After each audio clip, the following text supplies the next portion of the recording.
side, but if they don't disarm, as they agreed to do, they agreed to it, and then they'll be held to pay for them. And we don't want that. We're not looking for that. But they have to disarm within a fairly short period of time. Was Israel withdrawing its forces? Well, that's a separate subject. We'll talk about that. Mr. President? Yes. Mr. President, did you have a message for the Prime Minister about the West Bank? And are you at all concerned that settler violence, Israeli settler violence, could be undermining the peace plan? Well, we have had a discussion, big discussion, for a long time on the West Bank. And I wouldn't say we agree on the West Bank 100%, but we will come to a conclusion on the West Bank. If I could ask, what is the disagreement? Well, I don't want to do that. It'll be announced at an appropriate time. But he will do the right thing. I know that. I know him very well. He will do the right thing. Yes? There is a growing fear of a confrontation between Israel and Turkey. How are you going to ease this tension given the fact that President Erdogan calls Mr. Netanyahu Hitler and compares Israel to the Nazis? Well, I know President Erdogan very well. And as you all know, he's a very good friend of mine. And I believe that, and I do respect him, and Bibi respects him. And they're not going to have a problem. They're not going to have a problem. I know him very well.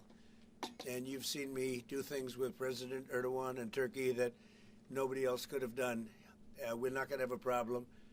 He's done a fantastic job. I'm with him all the way. I'm with Bibi all the way. Nothing's going to happen. Yes. Mr. President, are you concerned that Israel is not moving quickly enough to phase 2 of the peace plan? Well, I'm not concerned about anything that Israel's doing. I'm concerned about what other people are doing or maybe aren't doing. But I'm not concerned. They've lived up to the plan. They're strong. They're solid.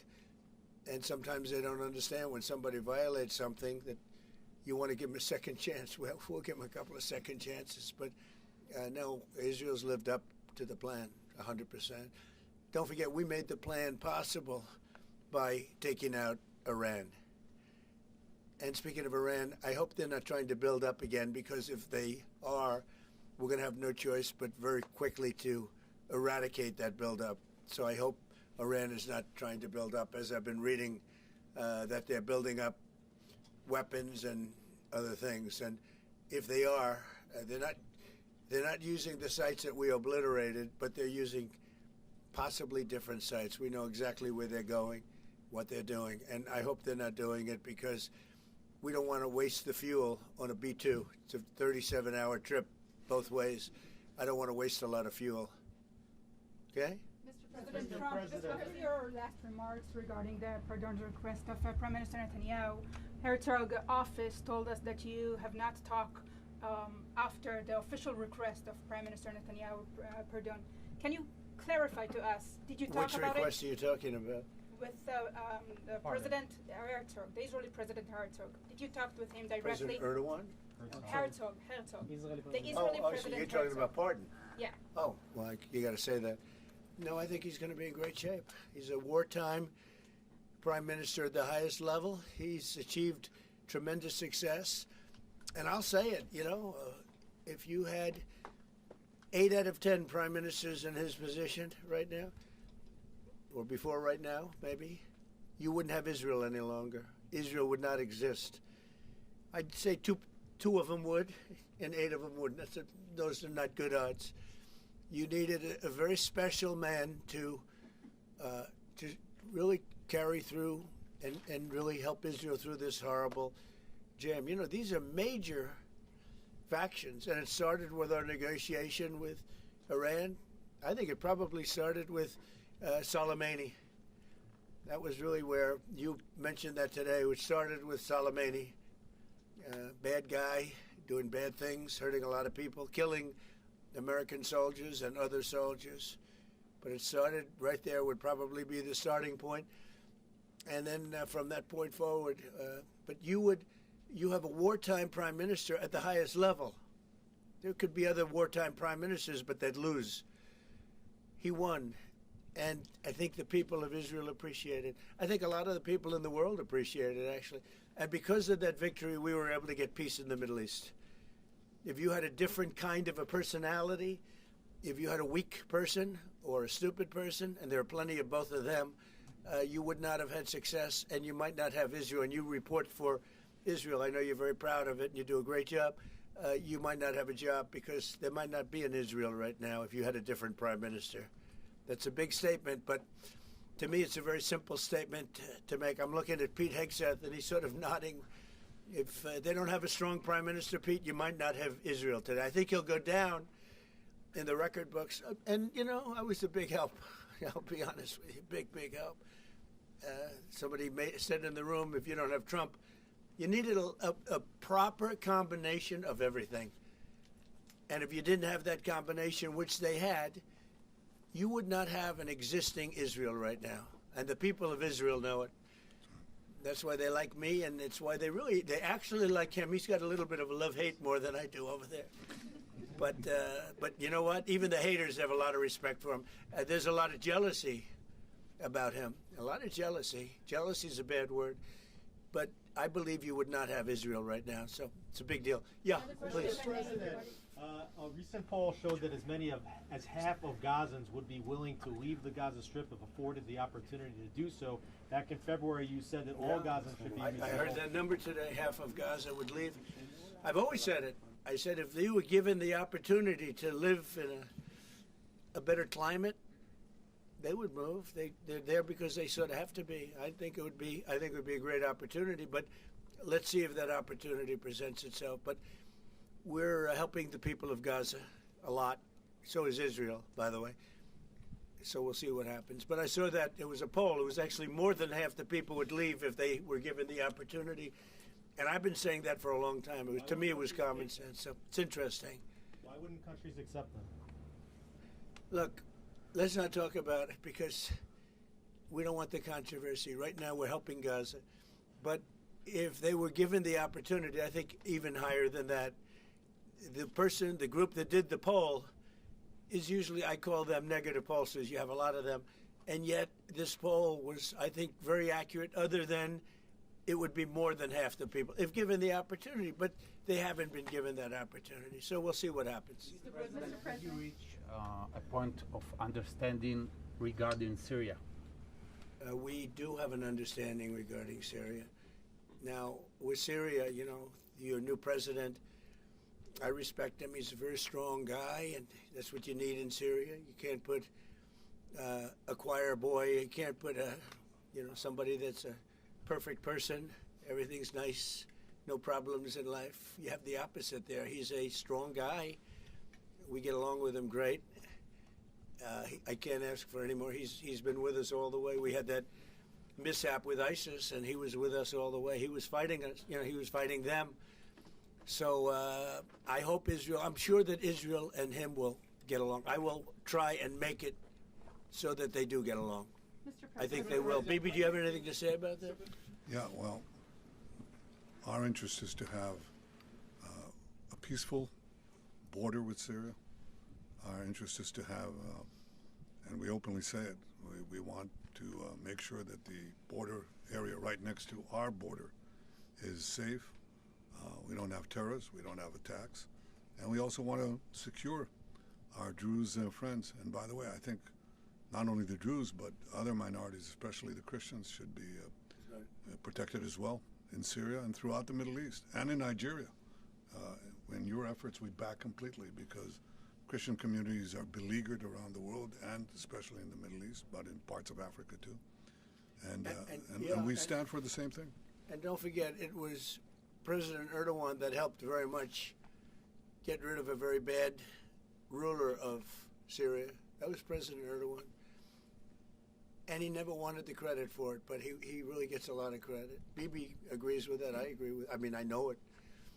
And President Erdogan should get a lot of good credit for what he did. He got rid of some very bad people. And, you know, they've been wanting to do that for 1,000 years with different names, but for 1,000 years in Syria. President Erdogan did it, and we give him a lot of credit. I give him a lot of credit. But I think it's going to work out well between Syria and Israel. Mr. President, about Lebanon. Yeah, go ahead, please. The Lebanese government, so what we saw, is not meeting the terms of the ceasefire agreement, has failed to disarm Hezbollah, actually. in your view, should Israel strike the terrorist organization again? Well, we're going to see about that. We'll see about it. The Lebanese government is at a little bit of a disadvantage, if you think of it, with Hezbollah. But Hezbollah has been behaving badly, so we'll see what happens.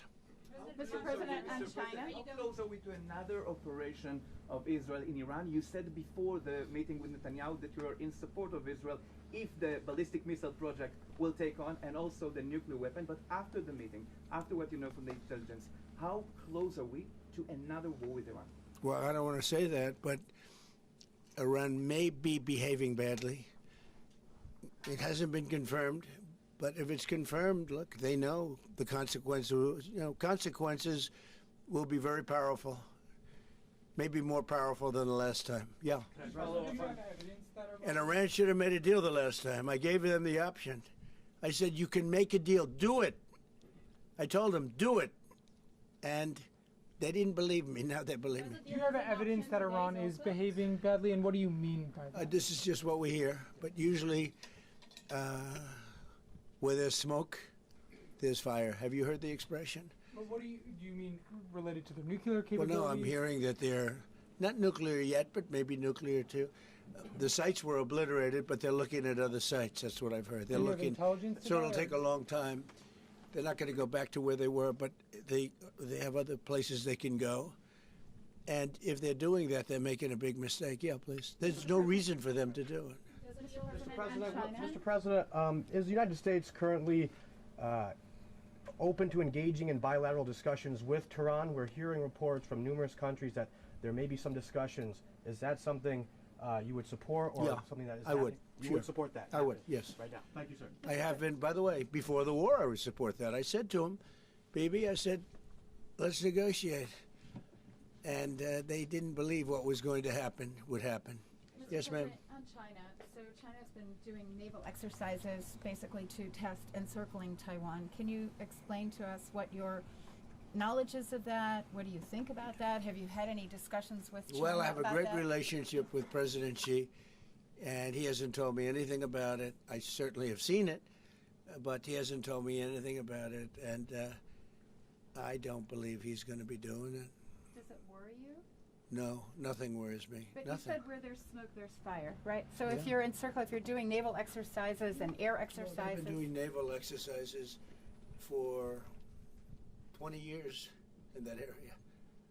Now people take it a little bit differently, but in fact larger than they're doing right now. So we'll see. But they've been doing that for 20, 25 years. Yeah. Mr. President, if you don't see Hamas disarm in that short amount of time that you're giving them, can you tell us what the next steps would It'll be horrible for them. Horrible. Okay. It's going to be really, really bad for them. And I don't want that to happen. But they made an agreement that they were going to disarm. And you couldn't blame Israel. By the way, we have other countries that will come in and do it. They said, let us do it for you if they don't. Countries that were with them wanted the deal to be made, agreed that they would disarm, and now if they say they're going to disarm, that's fine. If they say they're not going to disarm, those same countries will go and wipe them out. They don't even need Israel. You know, we have many countries, 59 countries that are in agreement. This is a real peace in the Middle East. And Hamas is a small part of it, but it's still a part of it. But we have 59 countries that signed on, big countries, countries that are outside of the Middle East, as you know the Middle East. They want to go in and wipe out Hamas. They don't want Israel. They don't need Israel. They want to do it because it's the right thing to do, because they were for the deal based on the fact that Hamas pledged, they swore that they were going to disarm. Now, if they're not going to disarm, those same countries will wipe out Hamas. Yeah. President Trump, do you think that the PA should be involved the day after in Gaza Strip, even in the near future? And the same question to Prime Minister Netanyahu. Do you see a real opportunity that the PA will be in Gaza? Go ahead, Bibi. I think President Trump put clearly the conditions of reform that he wants to see in the PA for them to be involved. And I think he put it very clearly what he wants to see, the kind of real reforms, not just perfunctory reforms, but real reforms. Stop pay to slay, change the curriculum in your textbooks, open up, a different society and a different future if they do it. In the near future? Well, let them. I think it was clear. He put Pretty clear. He put guidelines that were, by the way, in the Trump plan of 2020, and they were put then in the 20 points, and it's up to them. Remember this, if we didn't do what we did to Iran, just to make the subject just slightly different, you wouldn't have peace in the Middle East. You wouldn't have a deal signed in the Middle East. You wouldn't have a deal. Because other Arab nations, which are great people, I know them very well, I know them, they're great people, they wouldn't be able to have agreed to peace in the Middle East because you would have had a dark cloud hanging over everything. It wouldn't have been possible. So Iran has been greatly reduced in power, prestige. I don't want to use the word humiliation because, they're trying to build up again. But we can't let them build up because if they build up, there can't be peace in the Middle East. It was a mistake. When they wiped out Iraq and Iran were about the same power. And they fought each other with different names for 1,000 years. And then our country came out and blew up one of those two countries, namely Iraq. And all of a sudden, Iran had the whole Middle East all to itself. But that's not true anymore. That's not true anymore. Can you tell us something about your Say plan? it. Tell us something about your plan to expand Abraham Accords. If you can tell us something about your plan to expand Abraham Accords. Well, the Abraham Accords are a great achievement of Jared and everybody. I mean, it was one of the great achievements. They'll be expanded. Countries are already talking about expanding it, and they'll be expanded fairly quickly. Yeah, please. What about Saudi Arabia? Is it still on the table? The normalization? Saudi Arabia is great. We have a great leader, and a friend of mine, and a friend of a lot of people. Also an enemy of some people, but those people aren't doing so well. No, Saudi Arabia has been very good as far as I'm concerned. They've done everything that we can ask for. But normalization with Israel is on the They're table? getting along great with Israel. They will. And at some point, they'll sign the Abraham Accords. Mr. President, on the Fed, so one of the big domestic tasks ahead of you is to pick a new chairman for the Fed. Yeah. You've said that you have one favorite, but you're I also do. doing interviews. Still so do. Hasn't changed. Yeah, I'll announce them at the right time. There's plenty of time. Is But there in the any meantime, we're doing numbers that nobody's ever seen. We have $18 trillion coming in. We had a 4.3% GDP. They thought it was going to be 2%. And that's despite the Democrat shutdown. Had the shutdown not occurred, we would have had an extra 1.25. Think of that. We are doing, and also despite the fact that we have a fool at the Federal Reserve. I mean, Biden reappointed him, and it's too bad. You would have thought he wouldn't have done that.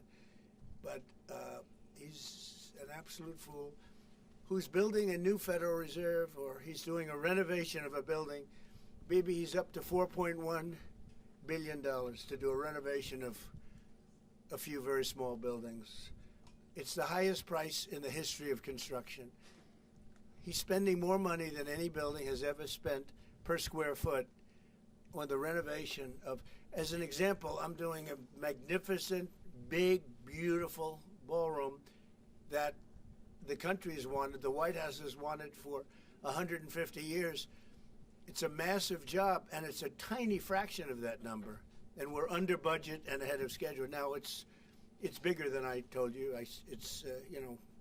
After realizing we're going to do the inauguration in that building, it's got all bulletproof glass. It's got all drone, they call it drone-free roof.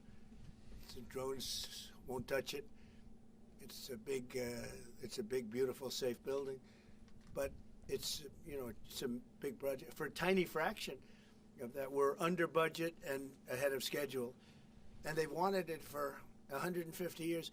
Think of it, the Federal Reserve building, 2 buildings there, they don't know what they're doing. They're way over budget. I mean, this was built during the Biden administration. And I rode by it the other day, and it's headed by the head of the Federal Reserve. Too late, too late, Powell. Too late because he's always too late with interest rates, except before the election. It was too early because that would have helped. That was supposed to help get her elected. It had no impact. We won all 7 swing states. So what do you But think of but no. We're thinking about bringing a suit against Powell for incompetence. Because think of it, these aren't outstanding buildings. These are small buildings. He's at $4 billion more. It's going to end up costing more than $4 billion. $4 billion. It's the highest price of construction. Again, Democrats, highest price of construction per square foot in the history of the world. There's never been. Gorgeous monuments are built for a much smaller price. So we're thinking about bringing a gross incompetence, what's called gross incompetence lawsuit. It's gross incompetence against Powell. And it was his baby. And the guy's just incompetent. I mean, there's nothing you can do about it. He's just a very incompetent man. But we're going to probably bring a lawsuit against him. Thank you all very much. I appreciate it. Bibi, congratulations. Mr. President, when do you expect an announcement then on Powell's replacement? January sometime. And will you ask Jay Powell to resign Well, from he the should board resign. entirely? Be a favor to the nation. But he's come close. I mean, we're getting pretty close. I would fire him. I'd love to fire him, but we're so close. You know, maybe. But maybe I still might. Will you sell F-35 to Turkey? Say it. Are you going to approve a selling of F-35 to the Turkey? We're thinking about it very seriously. And what is What your prevented- reaction They'll be to okay. this? They'll never use it on Thank Israel. you, press. I promise Thank you, they'll press. never use it on Thank you, Israel. press. Thank you, press. Thank you, everybody. Thank you, press. Never use it. All right, head this way. לא השתמשו בזה דקה אחת? לא השתמשו בזה נגדכם אף פעם. All right, thank you, press. Back up, please.